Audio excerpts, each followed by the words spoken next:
मुल्तान ਦੀਆਂ ਤਿਆਰੀਆਂ ਮੁਕੰਮਲ थी गए जुलाई ईद के बाद इंशाल्लाह क्लासा शुरू उथा असां ई कमर द वेयर हाउस ही बने पे हैं तो तुहाडे वास्ते कम शम थींदा पे एसी शेसी माहौल चिल सारा कुछ थींदा पे एक महीने च असां को कंप्लीट करने ते जुलाई तुसां असां इकट्ठे बैठे होसो ते गपशप करेंदे बैठे होसो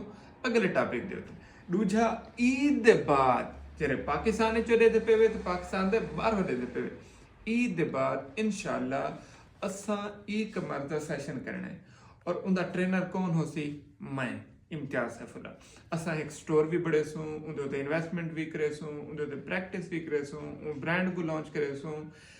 एड रन करे सूँ एड का रिजल्ट आसी ओ देख सूँ घाटा आसी ओ देख सूँ नफा आसी ओ देख सूँ इन्हें तुसा क्या सीख सो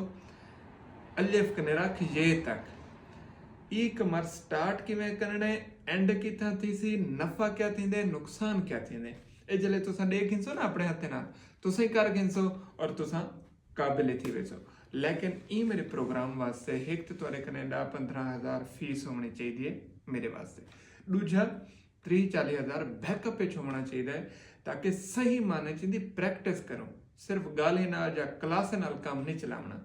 तुहाडे कने एड दे पैसे भी होवन ब्रांड बनावन दे भी पैसे होवन स्टार्टिंग विच कम से कम 40-50,000 होवे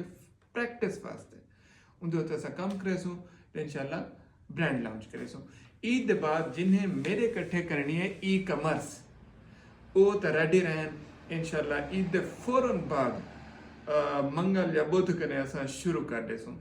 तुसां लाजमी उंदे शामिल थी होने लेकिन वो लोग शामिल थी सन जिन्हें दी उम्र कम से कम 20 साल होवे जेरे 10-12,000 फीस दे सकते हो तो जिन्हें कने 40-50,000 बैकअप प्रैक्टिस वास्ते होवे उन्हें वास्ते सूटेबल है बिन्हें वास्ते कहीं नहीं लिहाजा इंशाल्लाह जुलाई मुल्तान मिलते हैं ये हाले सीगा राज है दसेंदे नहीं से कितना हो सी क्या हो सी किमें हो सी लेकिन इतना है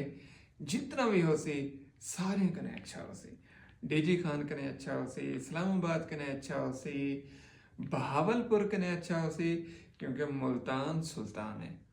मुल्तान है वाला मुल्तान है जैसा क्योंकि अंब भी खावने अंबे का सीजन है मुल्तान वाले तैयार थी वनो इंस्टीट्यूट बने पे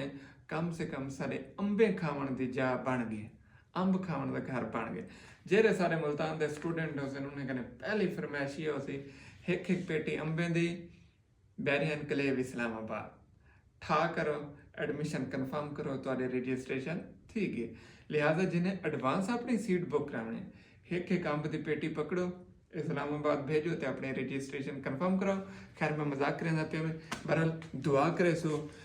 तुम सारे लोगों की पुर